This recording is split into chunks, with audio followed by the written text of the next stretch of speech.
بسم اللہ الرحمن الرحیم۔ مدینہ منورہ سے 220 کلومیٹر کے فاصلے پہ الحائط شہر ہے۔ اس شہر میں یہ باغ فیدق واقع ہے۔ باغ فیدق بھی کہہ سکتے ہیں، فدق بھی کہہ سکتے ہیں۔ یہ وہ باغ ہے جو ایک یہودی نے حضور علیہ السلام کو بطور مال فے دیا تھا۔ مال فے وہ مال ہوتا ہے کہ جو جنگ کے بغیر ہی جو کافر ہے وہ مسلمانوں کے حوالے کر دے، اسے مال فے کہتے ہیں۔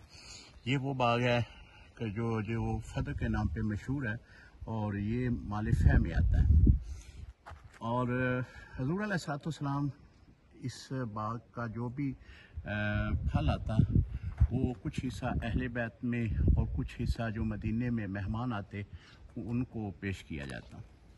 پھر حضور علیہ السلام کا وصال ظاہری ہوا تو سیدنا ابو بکر صدیق رضی اللہ تعالیٰ عنہ آپ نے بھی یہی طریقہ عمل جو ہے اس کو جاری رکھا۔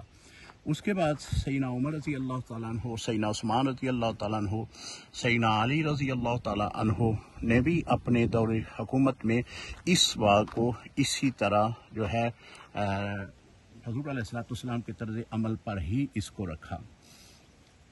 بعض لوگ جو ہے اس باغ کے ساتھ بہت سارا ایک واقعہ منسوب کرتے ہیں کہ یہ سیدہ پاک سیدہ کائنات حضرت فاطمہ الزہرا رضی اللہ تعالیٰ عنہ کا حق تھا اور سیدنا صدیق اکبر کے گھر وہ لینے کے لیے گئی۔ حالانکہ ایسی بات نہیں ہے۔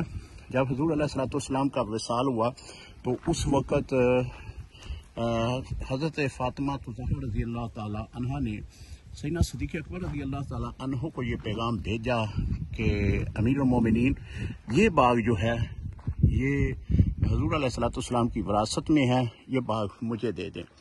تو حضرت سیدنا ابو بکر صدیق رضی اللہ تعالیٰ عنہ آپ نے پیغام ارسال کیا کہ حضور علیہ السلام کی حدیث مبارکہ ہے کہ لا نرث ولا نورث، نبی کی وراثت نہیں ہوتی، نبی کی وراثت علم ہے۔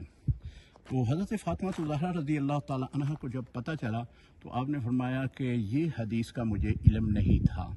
آپ جو ہے وہ اس بات پر خاموش ہو گئیں۔ اگلا حصہ جو ہے میں اگلی ویڈیو میں بیان کروں گا۔ السلام علیکم ورحمۃ اللہ وبرکاتہ۔ ایک بات جو میں